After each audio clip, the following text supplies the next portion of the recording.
We're here with Ty Townsend. If you're into fabrication, productivity, learning what not to do, you're going to love this episode. Stay tuned.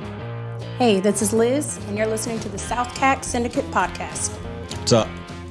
Episode 25. Six. Kyle Voss in the house. 25. Episode 25. Listen. It's episode 25, y'all. My name's Jared, Kyle Voss. Ty Townsend. We got Ty in the house today. We're going to tell the story of Ty here in a minute before we I don't know. I guess we could introduce him, but I would love to know. I would love to make the introduction how he got into the seat in his words. What do you think about that?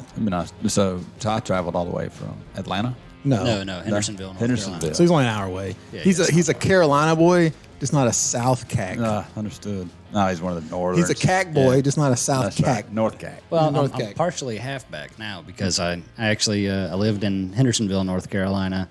Then I moved down to Orlando whenever I went to school for Harley Davidson, and then I actually moved back to Inman, South Carolina, whenever I got the job at Harley at Greenville. Cool. Okay. So you were a South Carolina boy for a while there. Oh, yeah. Do you live in Greenville? No, I lived in Inman. Oh, well, that's... Well, you still a South Carolina boy. Yeah, Spartanburg County. Yeah. Plus rough, ain't it? Oh, it's fucking rough. Spartanburg, I mean... It's different. There's some good spots, I guess, but... Can't tell you my last time. It's just in like everywhere. Spartanburg. Everything I've ever heard about Spartanburg's pretty rough. You ain't missing nothing. You go to GSP, it's about as Spartanburg as I get. Top Golf. Yeah. That's about as far as you go. Yeah, that's about right. Yeah. Yeah. I-85 is still in construction. I do love me some Top Golf, though. So those listening, we've, for whatever reason, we have the rainy season this time of year. So if you hear a little rain in the background, it's just because it's raining. It's been raining for 3 months straight now, it feels like. The ground, even when the sun's out, the ground's still mushy. I wish it'd snow. If it's going to be cold and rainy, let it snow. My kids were like, Dad, is it going to snow this year? And I'm like, I don't know. I don't think so. I think you've pretty much lost your... Oh, yeah. Yeah, my 5-year-old keeps asking. Oh, my God, I hope it does. But yeah, I don't think so. I think it's gone. So Top Tier Fabrication, you are the... I am the owner of Top Tier. Conceptualist, owner, top fabricator. That is correct. How long have you been in business? January 17th, 2021 is when I opened. Great. We heard a little bit about it earlier, but I want you to go over your startup story again. But I want you to answer Kyle's question first. So how did you end up? How did you end up in this seat on the podcast today? So yeah, tell us, and it doesn't have to be a short version, but maybe not the whole podcast. Yeah, you know what I'm saying? Yeah, for sure. Shit, I can make it. Is that funny? Because funny. I actually, and there's a reason why I want him to tell this story. Depending on if it plays out like I think it's going to play out. Okay. Because there's value in things you do. You know, we talk about that a lot. So, Ty, tell us in your words. This is not, I'm going to let you go and then maybe I'll direct you a little bit. Yeah, sure. How did you end up in this seat right here? So, long story short, I started watching fabrication videos about, I don't know, probably 5 years ago or so. Maybe shorter, maybe 4 years ago. And I was looking up chassis videos because I was going to build my first chassis for a 1964 Rambler American that I own. And I landed on Kyle Voss's The Fab Forums. So I started watching a couple of them. They were in his home garage. And I was taking everything that I could from those videos and applying it to my own project. And I had sent out a couple of messages to Kyle whenever he was looking for an engine for his car. And I found one on Facebook, sent it to him, whatever. Didn't hear a whole lot back from him until I saw that he was going to FabTech, and I was going to FabTech because I'd started my business at that point. And go down to FabTech. I actually sought Kyle out because I wanted to know more about him and what he did, and I wanted to just learn and further my own fabrication ability. And while we were there, I was talking to him and just giving him my story about who I was and how I got to where I was and why I wanted to meet him. And he invited me down here to the podcast, and that was like 10 out of 10 exciting for me. So Ty shows up at FabTech. So FabTech is like the Comic-Con of fabricators, right? Oh, 100%. It's a big conference for all you welding geeks. Yeah, very very few people dress up though. But anyway, no cosplay. It's literally everything fabrication, every tool, machine, and it's mostly machines. To be honest with you, it's these big, huge robots robotics, that do a lot of high, big industrial stuff. But this isn't a small event. This is it's huge. A huge event. It's huge. It's literally miles of event space. That's cool. It's unbelievable. So I'm down there working. Ty shows up. We talk, and I try to talk to everybody that has any clue who I am down there, right? The thing about Ty, though, is that I could tell that he was very driven. It wasn't just about like, hey, I want to shake your hand, whatever. He wanted to ask me questions. We went through a lot of stuff. So like there was this interaction of I could tell he was thirsty for, whatever I could give him, whether it was he knew it or not. Sometimes, you're kind of thirsty for knowledge, but the person you're talking to can't give it to you because they don't, you have the same level of knowledge or whatever. So we're just kind of talking, and I could just tell he's thirsty, man. So I'm just feeding everything I can, right? Well, then that turns into, let me introduce you to this guy. Well, let me introduce this guy, right? And then it's like, well, I got to go. I'll be back over here later. Stop back by. Yeah. We'll be around. He's there. It's like he wants it. He's after it. He's like, no, I made this trip down here for a reason, and that wasn't to go hang out at the bar and walk around this place and look at cool stuff. He's like, no, I want to network. I want to meet people. That's awesome. Yeah, right? I was there for a specific reason. Yeah. So, and that's kind of how it went. It went to the after party with us. We kind of hung out basically the whole time, 2 or 3 days. Yeah. And it's a nice that we're pretty close because obviously if you were on the other side of the country, this probably wouldn't have happened. But I told him down there, I was like, hey, man, I got a podcast. Or maybe when No, at the time, I didn't even know about the podcast. So at the time, it was just an invitation to come to the shop and have a work day. Oh, yeah. Okay. So I was like, yeah, man, you're close. Maybe one day you come by the shop. We'll hang out, Sure. work on some stuff. Yeah, weld some shit, cut some shit. That's right. So then I kind of dropped the podcast on the YouTube channel or on Instagram or wherever you've seen it. And you're like, oh, man, That's whatever. cool. And I said, hey, you want to be a guest? Yeah. Come down, be a guest. Yeah, just knowing that it was about small business ownership and just talking about how to further things. The struggle, and it may not even be. A lot of times we get into stuff. We think the podcast is going to be about starting a small business, but really, what it may turn into is some of the struggles or some of the small things that I think matter in those times when you're really trying to grow. I think one of those is networking. So that kind of goes back to what we just talked about, right? If you think about, and obviously, when was FabTech? That was in October? Yeah. September, October? Yeah, is it September, October? So we're like 3 months into this. He's sitting here. He's going to be at my shop tomorrow. Like just networking alone can do big things, right?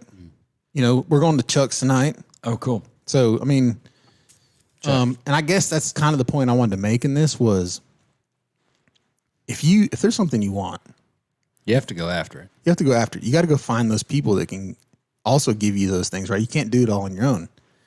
Go network and find those folks that can either give you what you want or direct you to, or put you in touch with the person that can give you what. And I don't know if what you want is the right. It's a numbers game. What you're trying to say is the more hands you shake, the more business you make. That's right. Right. So that's networking. I think that's where you are really, really good. Crush it. And I'm the opposite. I am. If somebody said, "What do you do?" I'm a connector. Yeah.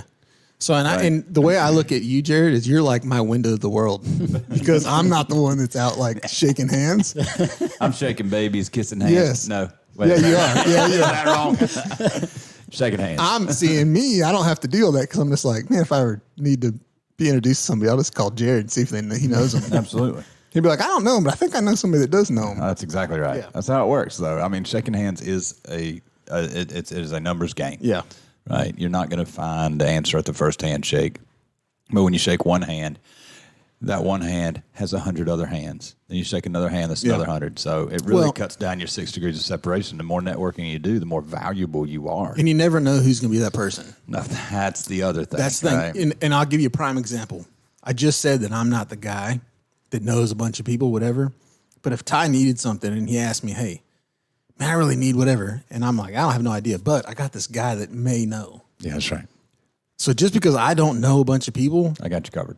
I have one guy that I know that would probably, it's like just that one keyhole is all you needed, So even if you don't think that person may be of value, you're probably wrong.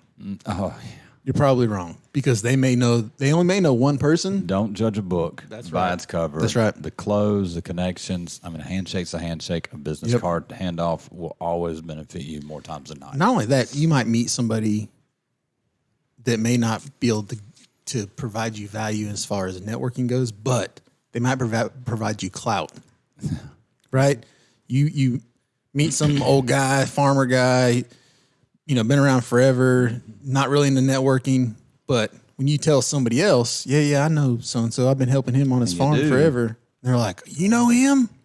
Oh, okay. He gave me, he gave my dad his first start, it gives you clout. Like all of a sudden you're instantly connected with whoever it is because they knew. I always carry business cards everywhere. I gotta go to a conference that Megan is at in Hilton Head next week. See that? Yeah, I did see that. And I'm taking a stack of my business cards. Shit, that's every day, man. Now, the goal of this conference has nothing I'm into whatsoever, but you're still in a different town, a different city. You got to have that business card. There's a connection somewhere. Got to have that business card. Unless you're somewhere you don't want to be, and I am guilty of this. I have packed a bag, went to my operations manager's desk, grabbed a stack of his business cards, crossed the name out, hopped on an airplane, took off to wherever I was going. I didn't want to be there. I didn't want to know anybody. Yeah. And then I just said, hey, call me. Hey, and so my name's Troll. So Brandon or David or Troll would get phone calls. Oh, damn it, Jared, really? Were you ever here? I'm getting my phone blown up. I was like, I'm not here. So, but yeah, numbers game. Yeah, for sure. All right, so let's kind of back up a little bit and let's talk, because we talked a little bit before the podcast, but let's talk about some of the challenges because you're obviously still in the early stages of a new business. Oh, certainly. Right, and it's a new business that you didn't it's kind of like you stepped outside of. I definitely stepped outside of the box of my own comfort zone because it wasn't like you were doing fabrication for somebody else and you started your own fabrication business. Right. I was a mechanic for a living. That's what I did for almost 10 years. And then I had just been doing random odd job welding, and it just got to the point where I was making good money welding on the side. Yeah. And I was spending so much time away from my family that I was like, if I can make the same or better doing this for myself, then I ought to pursue it. Yeah. So I did. Yeah, pursue your own dreams. And I'm sure it was more of a passion thing too, right? You had more passion for like building. Ultimately the goal of most fabricators is to then you want to create things. Create those things that you're passionate about. And sometimes you have to do those odds and end jobs in the beginning in hopes that one day you're building, one-off cool car, year-long build, whatever it is that you are passionate about. But you kind of, take one for the team initially, right? Just to pay the bills. Yep. So it was that kind of why you chased that too, because there was a passion there in fabrication that you wanted to pursue at some point. Definitely. Yeah. Now, I never knew that I was going to own. I always knew that I wanted to own my own business. I never knew what that business was going to be. You just didn't want to work for somebody else. I just didn't want to work for somebody else.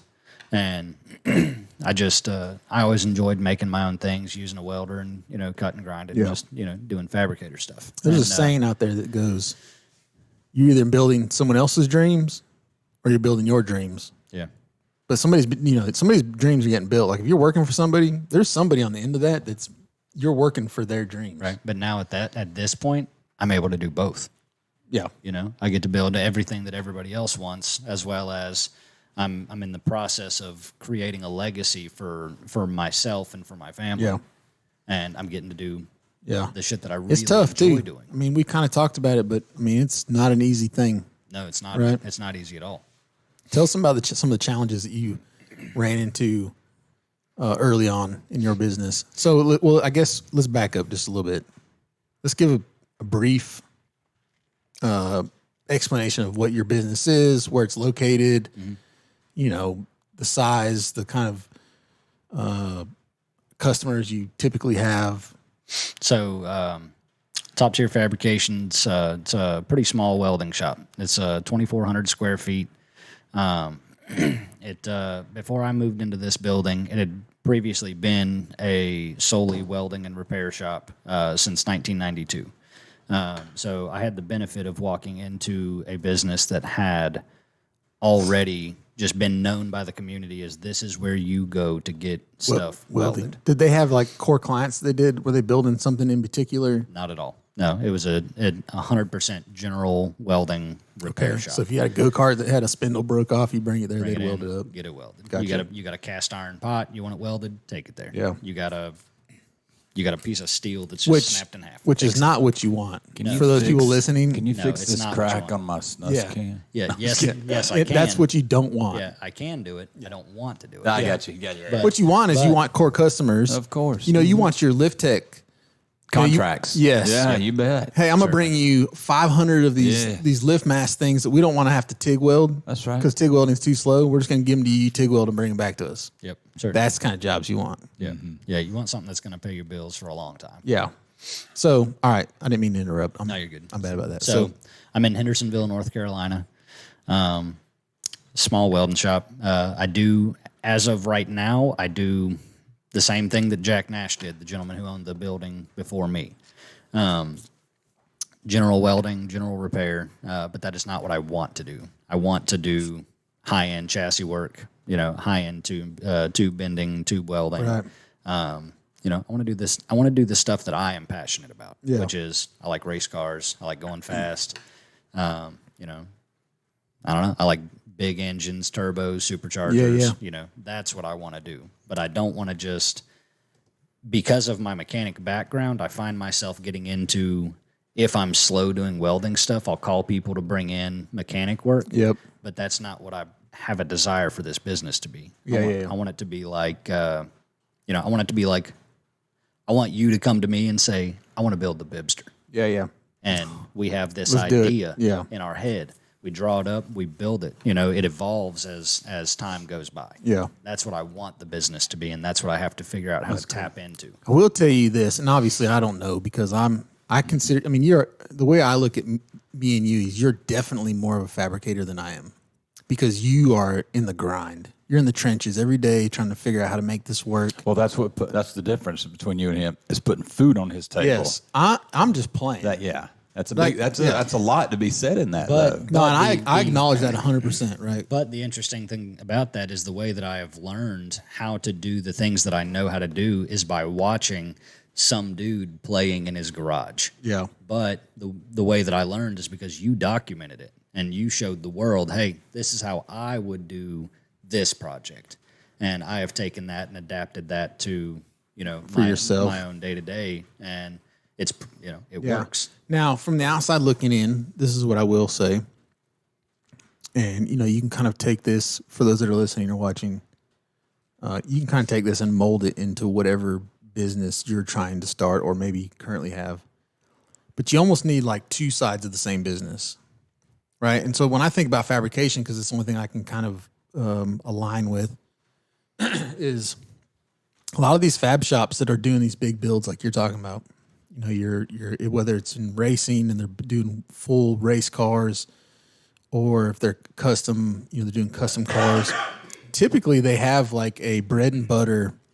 Like walk-in weld job type of deal. No, they have a bread and butter product line, Okay, I understand. right? And so they're like most of the time during the day, they're sitting down.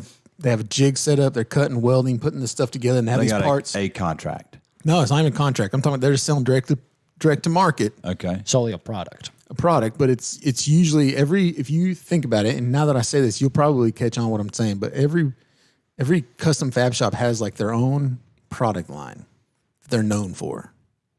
And I really know the drag racing world, and it's not going to really make much sense to you guys probably, but whether they're making rear ends and they're shipping them. Yeah, you got Curry that's just solely fabricated Wide rear open. ends. But on the other end, they're building trophy trucks.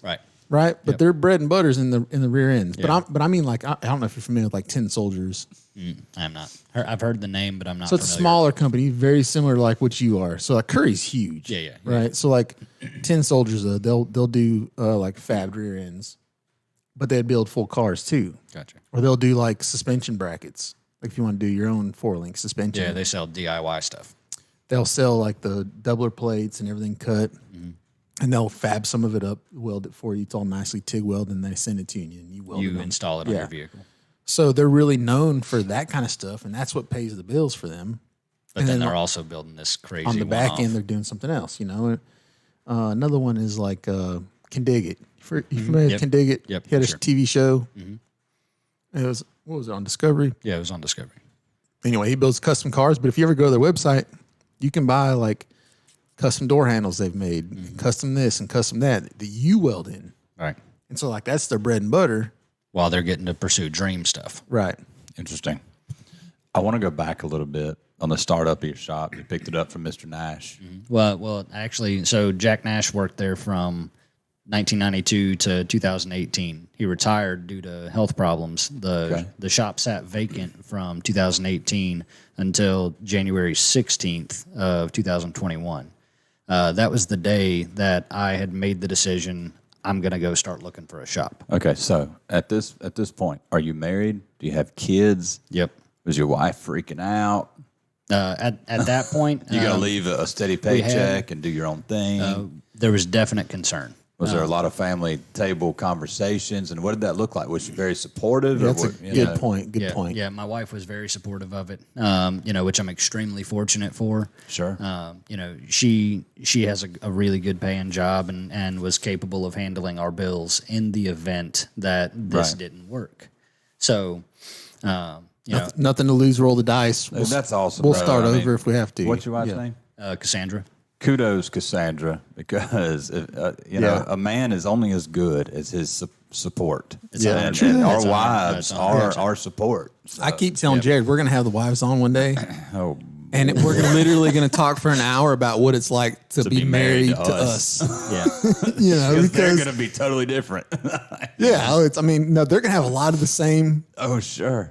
They're going to have a lot of this, but anyway, So because it's tough. I'm one of those I cannot slow down and stop and do anything. And my wife's just like,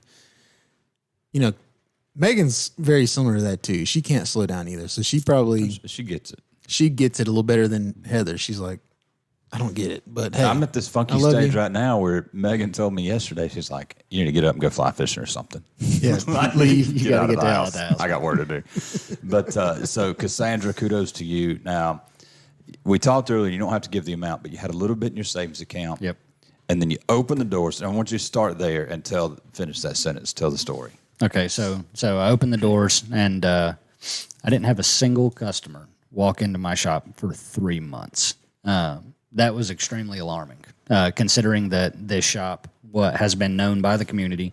Backstory: it's the only welding shop in Hendersonville. There is- Wow. And so- Hendersonville, that's not a small town. No, it's a very large town. It is growing every day. It's getting very. Is that where they make furniture, Yes, there's multiple furniture shops in Hendersonville. or is that You're another thinking of Hickory. Hickory? Yeah, that's what I'm thinking of. Anyway, sorry, go ahead. Yeah, wood as well as a place that furniture's made. Yeah, I got you. But yes, but furniture is also a very large thing in Hendersonville. So I didn't have anybody come in. I was extremely scared because I had immediately thought that I had made the wrong decision and that I had failed. Yep. Don't we all, though, want to start up? Yep. And I started making phone calls. At my previous job, I had a plasma table. My boss was gracious enough to purchase one because I wanted to learn fabrication stuff, and I wanted a plasma table to do it. He wouldn't allow me to purchase one and it be in his building. He said, I will buy one. It will belong to me. You can learn how to use it, teach me and the boys how to use it. So when you leave, because he knew that I was going to, Sure. that the plasma table wouldn't just sit there empty and it'd be a $20,000 loss for him. Cool. So I made the connection with Frank Johnson. He's the owner of Spark Robotic. They're a CNC plasma, CNC router. They're currently developing CNC laser. They do all sorts of cool stuff. So I call him and asked him. I literally just said, "Hey, do you have any work that I could come to you and do?" And he said, Just like be a contractor. "Yeah, basically, literally yeah. me just come in as a contractor and just do welding for him, whatever, just so I could keep food on the table." And he said, "Well, actually, I just fired one of my welders, and I need somebody to build plasma tables for me." So. Right off the rip, well, it wasn't right after. 3 months down after. Sure. He says, "I need you to build me 65 plasma tables." Now, this is at your shop. This is at my shop. So now you got your first big contract. Yep, first big contract. And you got that because you hustled for it. I hustled for it. He didn't know you existed. You went to him. Yeah, I searched for it. What's the saying Josh said the other day? There's no bad market for a hustler. That's right. That's right. That's it That's right it. here. Exactly. Yep. Okay, keep going. I was scared shitless, you know. Of course. But I found it. So I had made the relationship with Frank, and him and I are really good friends today. You know, I took extremely high pride in making sure that his product was perfect. You bet. You know, I wanted to make sure that I could continue doing this if I had to, and so it was. Let's see, January, February, March. It was April, so it's still pretty cold. I'd started leaving my door open every day. I've got a 14-foot, big roll-up door. Mm-hmm. So I started leaving it open, and my first customer walks in, and I was like, I was in the middle of welding on one of these plasma tables, and this guy walks in, and I remember this like so vividly. It's like your first dollar, Yeah. But That one that's hanging on the wall. I'd been making money already with Frank, but my first real, just regular guy walking in the door. Yep. It was legitimately a stainless steel pot that the handle fell off of, and he just needed the handle reattached. And I was so much more happy. You were excited to weld the pot. I was like, holy shit, man. Yeah, like, I could do that, no problem. Like, the guy. $15, man. Yeah, legit. It was for real, like $15, $20. Yeah. And but that was the happiest moment of my life in business at that point. Look here, I want to stop for a second. When you cannot celebrate those moments, you might as well hang your head up and go to the house. That's right. Those moments are what makes you and defines who you are from that point on. If you're excited after you've landed your first big contract on your 65 tables, you get excited about welding for somebody who for came $15. Well, he validated your shop door being open for you. Yeah. Yep.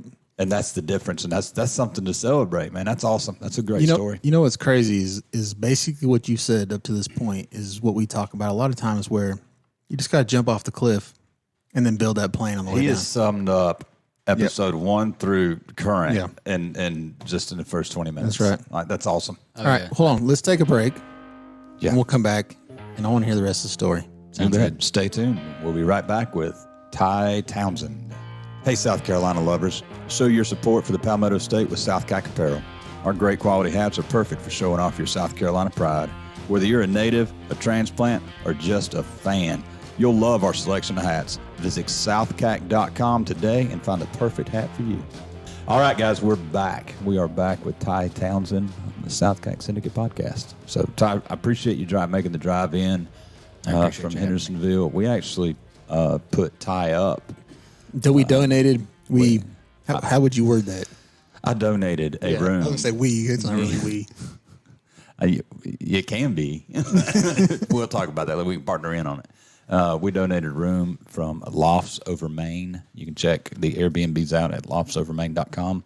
So Ty is our first podcast guest that has traveled, and we wanted to show our appreciation. So You traveled, but he was coming anyway. Well, I guess no, he stayed at my house. Yeah, and I guess Troll's the same way, right? Troll stayed at the house. Yeah. Not that you're welcome to stay at the house, but you're closer to the fab shop in Walhalla than you are in the mountains. So That's right. Cool. Okay. All right, so let's get back into the story of early business in the That top tier fabrication. and the troubles that you run into. We talked about you didn't have somebody walk in the door for 3 months. Yeah, that was the scariest thing in the world. But after I got the deal with Frank doing the CNC plasma tables and building those frames for him, I started leaving my door open, thinking maybe people just didn't think that the business existed anymore because it had been 3 years since that welding shop was open. Right. So I started leaving the doors open, and I'm sure they see that blue light flickering in there. You weld in, they're like, "Oh man, they're wonder if we working." can fix this. I wonder if we can fix my pot. So this cat walks in with a stainless pot, and I'm just tickled pink. The happiest I could be. Can you imagine when he gets home? It's like Mr. Johnson gave me that really good contract on the 65 tables, but baby, I've made it. I welded a look at pot this. today. Like, we're gonna be okay. That's right. No, that was a huge victory. You know, I mean, it was something that I smiled about for weeks. Yeah, That's awesome. So today, are you relevant in your community? You got a lot of stop-in traffic. You're the go-to guy. Yep, I am now the go-to guy. People have quit coming in the building and asking for, you know, hey, where's Jack? Everybody comes in the building, where's Ty? Yeah. And you know, I probably have somewhere between 3 and 5 to 10 walk-ins a day. Wow, that's you know, great. Of it's not always big stuff. Most of the time, it's not big stuff. It's usually little small tinkering here. Can you fix my pipe? Can you come to my farm and weld my gate? Do you have to do road work at all? Very few. I deny a lot of mobile stuff. Sure. You know, it's much easier, for me to be in a controlled environment and know that I can do what I need to do. I have every resource that I need in my shop. Yeah. You know, if I have 2 people that I'm really good friends with that they are solely mobile welders, and I refer those customers to them. And they do the opposite for you, I'm sure. And they do the exact opposite for me. Whenever it's something, stainless, it's something aluminum, whatever, they send it to me. If they need a CNC plasma cut piece, it comes to Ty. Gotcha. So I am looking at your Instagram right now, and it's top tier, TIER fabrication. Mm-hmm. And it's precision welding, CNC plasma cutting, but I'm seeing a container here. Like it's your last post. It's a Maersk shipping container. Mm-hmm. Somebody was dropped a off. 40-footer? Yeah, it's a 40-foot high cube. Right. So you kind of I want to see more. Like this was a week ago. So tell us a little bit about what you're doing here. It looks like a lot of walls are coming out. Yep. Yeah. So I took and cut. Well, first off, it's going to be a solar wood drying kiln. For a gentleman who owns a commercial glass business. Hold on. Before you get there, hold on. Let's back up and talk about just before you landed this deal. All right. So, right? So I don't know. All right. So, because we want to see we want to hear some of the struggles too. All right. So this was the biggest struggle. So, whenever I opened the business, I had a savings account. First year goes, first winter hits. I used the remaining of our savings account to keep alive. Now, you said you were also buying equipment, trying to establish the business as well. Yeah, I was trying to build the business into what I want it to be. So I bought the equipment that I needed to do so. Right. So, I go into winter number 1, no money. Come into the spring just by the skin of my teeth, barely making it. Was able to build back up again. I was able to hire a guy to help me with production and, not really production, but just getting jobs done. Doing heavier things. I can't lift by myself, whatever. Come into winter number 2, and that savings account doesn't exist anymore. Right. So now You're sweating a little bit. I'm sweating big time. My wife and I, Cassandra, we sat down, and times were tough. I had already gone like 3 weeks without a paycheck, and Cassandra was like, We got to figure something out, man. Babe. Yeah. We need to reevaluate. Babe. We I got to can hear talk. it. Mm-hmm. Yeah. It was the stereotypical, we got to talk. So we sat down and talked about it. Her and I had made the conscious decision, if something doesn't pick back up in 6 weeks, and that would have been, she and I had agreed on January 1st. If something doesn't happen by then, you got to go find a job again. Sell my equipment, whatever. Yeah. So I immediately started listing tools for sale. Stuff that I knew that I could still do my fabrication without. I got 2 frame tables. I listed one for sale. It didn't sell, thank God, because I'm using it. But but I've got multiple welders. Listed them for sale. Got one sold. That held us off for a week and a half, but it still wasn't good enough. So I was at week 5. And I was literally like, I literally cried about it because I was like, this is the first time that I've ever been in business. Yep. I want it to succeed. Yep. I have failed. Yep. Is what I had written, to myself. And so I'm making phone calls to customers, people that I had done work for multiple times previously, and was letting them know, hey, I just want to let you guys know where I'm at. If you're going to need any fabrication, welding work, I'm not going to be here anymore. One of my customers says, his exact words were, Ty, I believe in you, and I believe in what you are capable of. I will give you a job that will take you through the winter. Wow. So And so we're back to the shipping container. That's where the container comes in. It should have been like, why wait? Why not just let him do the job? Why wait till it's like about to shut his doors? If he knew he was going to need a shipping container kiln, then Well, maybe his plan was maybe it was an idea. to wait a little bit. We had talked about this container job multiple times. I got you. Last year, and it had just been, yeah, maybe I might build one of these. I'm starting to get into woodwork. I want to dry my own wood. So we had talked about it, but he had no plans of when to do it, and he didn't know I was struggling. I didn't tell him until it was time. Yeah. And so he tells me, he said, find me a 40-foot shipping container, get it delivered to your shop. I'll come by with plans. I want you to build me a kiln. So we had agreed upon a certain dollar amount. I gave him a discounted labor rate because we were uncertain on how long that this job was going to take. We haven't built one before. He hadn't built one before. So that it absolutely is going to take me through the winter. Yeah. That's awesome. So the last post on your Instagram, please keep us updated because I want to see this build go on. So what's the plan? We built, my father had a sawmill when I was a young kid and certainly was an off-bearer for years and cut my teeth on a sawmill. And we ended up building a wood kiln and used plastic, to let the sun come in and the humidity would come up, run down the plastic and leak out the bottom. It worked great.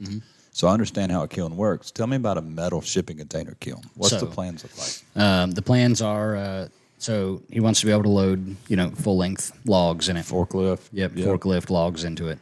So I cut 28 feet out of the side of it, split it down the center, 2 14-foot barn doors. Yeah. I built a 4-foot tall half roof truss, and we're going to put 3/4-inch plexiglass on the angle section of it. And then there's going to be vents on the back side. It's also going to have plexi as well. Any kind of fan pulling moisture out? Mm-hmm. Yep. Okay. There's going to be a fan on the end. So you got electronics inside. This is going to be a big job. It's going to be a very big job. job. Are you YouTubing, documenting any of this stuff? I haven't videoed a single thing. He's been working. I've been working. I've just been trying to keep my damn head. What a great project. What a great project, though, because not only would it search well, because there's a lot of guys out there that want to know how to dry on their own lumber, especially today. Everybody's we're into kind of DIY past and prepper, but we're still wanting to do it all ourselves. So that'd be really cool. Tell me about what advice would you give to somebody who wants to start up their own fabrication shop? Yeah, I guess the look back advice. The look back advice would be have a great wife. There you go. No, seriously. If you better have a great support system. You better have a great wife. You better have somebody who can, at bare minimum, pay your bills while this is starting. Because I went 3 months and I didn't contribute a dime. Yeah. And my wife was, she was the rock star. She's the one. As a man, that's important to us. Oh, I felt a kick in the nuts, because I wasn't supporting the family. Yeah. No, I agree with that. I hate seeing these Instagram reels. And look, there's some of the guys that we look up to saying the same thing. Look, you're not happy with your job. Fucking quit. Yeah. Like, you can do this on your own. Well, because you're really messing with somebody's life when you say that. Right. Like, I love your advice. Like, be prepared. You need to have It's okay to quit your job, but you better have a plan. I mean, if you're 20 and you have a passion for something and you're still hanging out with the parents, then yes, go for it because you ain't got nothing to lose, right? It's a little different when you got a family, you got a house, you got bills, you got car payments, you got kids. I got 2 kids. And it's like for me to come home for 3 months straight to my kids and be like, I don't know if I can feed you. Yeah. That's like let's go fishing. That puts for real. Like, I'm gonna go get some trout. Like, I'm gonna teach you how to fillet tonight, girl. That's right. Hang on, let me take some of this stainless rod. I make my own hooks. Yeah. That's right. Can't buy 90-cent hooks we at can Walmart. survive, right? There's not a question about that, but be prepared. Yeah. So that's good advice. Like, you gotta have a little bit of money. You gotta have a little bit of money put back. And we gotta have grit too. You gotta have the grit to get it done. And we even talk about this, like jump off the cliff and build it on the way down. It'll work. But I don't ever want anybody to hear us say stuff like that and they just quit their job. Yeah, that's where you gotta have the grit, though, something. because you can't. If you jump off the cliff and you don't do anything, you're gonna die. You're gonna splat. That's right. You have to build that plane. Like, That's you've right. got to have the grit to get it done. That's right. Regardless, and that goes back to like you talking about knocking doors or calling people or whatever. If you weren't in that position where you had to make something happen, You wouldn't have done it. you probably wouldn't have done it. And that goes back to there's circumstances when you can have that kind of grit when you're successful is when you really skyrocket. Yeah. Because most people only have that grit when they need it, and then they kind of coast along when they don't need it. I'm one of those. I'll be the first one to tell you. Yeah, I've If I had the same grit I had when I started, man, I'd be smashing it. Yeah. the guy I couldn't ask for a better employee. The dude that works for me, Landon, he's a hard working dude. He does everything that I needed him to do. But whenever I had to sit down with him after that talk with my wife, hey, we're closing the doors in 6 weeks, dude. You're gonna have to look for a job. That was another kick in the nuts. Giving you a heads up. Yeah, just letting you know. If we don't find something. Yeah, if we don't get something good, this is it. Man, I put Landon beating the pavement too. He did. No, I'm serious. he? No, Landon Good and for I. him. Landon and I You go, both. Landon. He hopped in his car. He took a notepad. He literally every day, like every single day, this dude wears overalls. He wears full welding suit. Like he's ready to work, right? So he goes home, puts on his absolute Sunday best, and starts going around to every business in Hendersonville.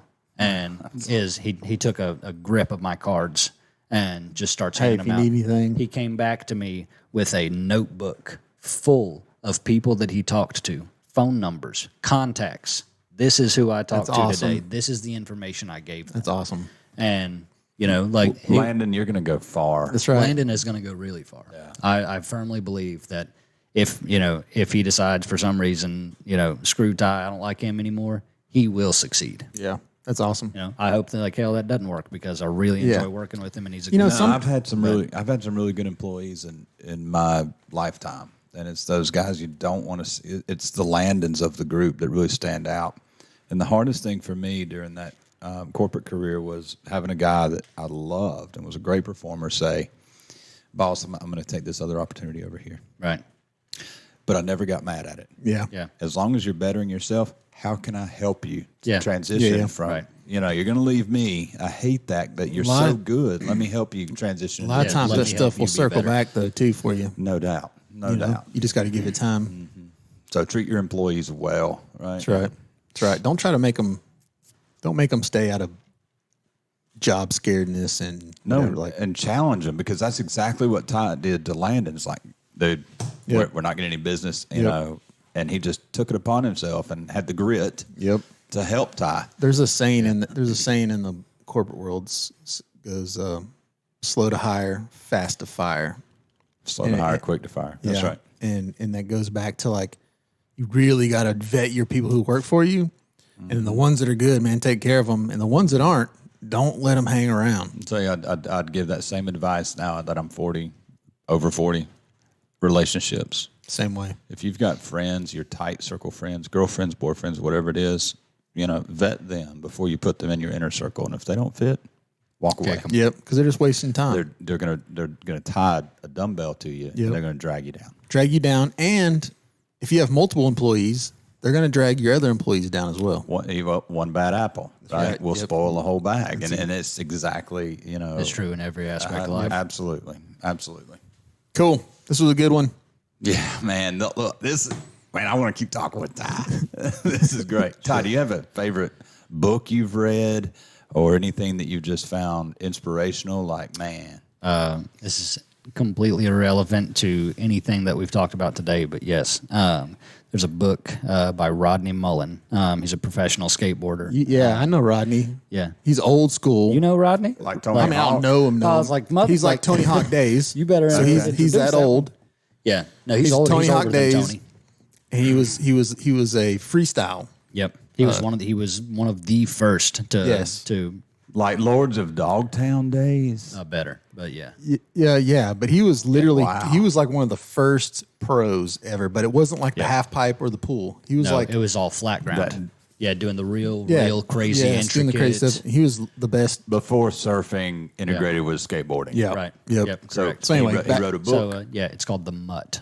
And Really? yeah, it's his life story, and it shares all of his struggles throughout life. And I keep that book. That is like I don't read. I probably should. My reading is flipping through Hot Rod magazine, going, "Damn, that's cool. Damn, that guy messed up." You know, but it's got pictures. yeah, ooh, that's pretty. Yeah. But the Mutt. I've got little home office in my basement, and at my desk, that is the only book that I have, and I refer back to it. And, like, it's skateboarding, has zero relevance to fabricating. You a skateboarder? It's I was for a long time. Okay. And that's why I started reading it, because I was like, Rodney Mullen, that's my idol. That's you know, my dog. like that's it. But You think we'll get him on the podcast? No. I'll be here if you do. Promise that. Rodney. Something, my man. But yeah, no, I'll reference back to that book just because there's so many inspirational things that he talks about, and it's just the hardships that he went through in life and how he became a professional. Yeah. And it's not even, he was never about being famous. It was just being good at what he did because he enjoyed it. Yeah, he's 100% one of those passion stories. Look, Yep, Tony 100%. Tony Shea, I talk about Tony a lot. He's passed away now. He's the guy who started Zappos.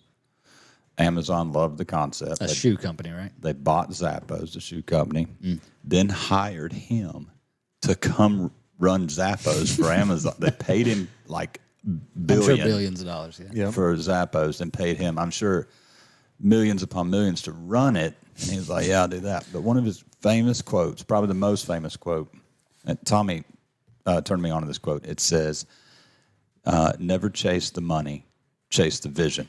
Yep. The money will follow.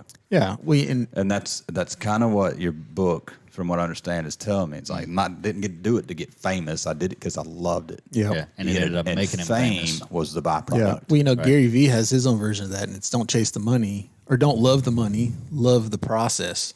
And if you love the process, you're going to succeed, and the money will come, right? That's right. Yeah, the guy who loves the trail more than a destination is going to go further. Exactly Yeah, I right, love because to the trail walk. never ends. That's right. We just keep on going. That's awesome. Cool. Ty, I appreciate you coming down Yes, sir. from Thank you. Hendersonville today to our little studio here in Walhalla, South Carolina.